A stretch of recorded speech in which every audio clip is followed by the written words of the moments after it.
একজন মেয়ের কাছে পৃথিবীর শ্রেষ্ঠ পুরুষ হচ্ছে তার বাবা, তেমনি একজন বাবার কাছেও তার সবচেয়ে কাছের, সবচেয়ে আদরের হচ্ছে তার মেয়ে।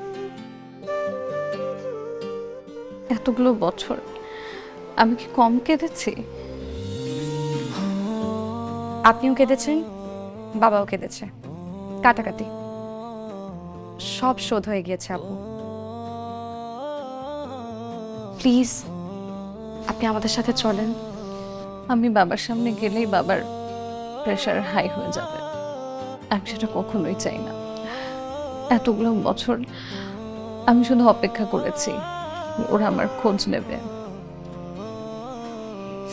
যাক, অন্তত একটা স্বপ্ন তো পূরণ হলো, আমার ভাইটা তোমার মতো একটা লাইফ পার্টনার পেয়েছে।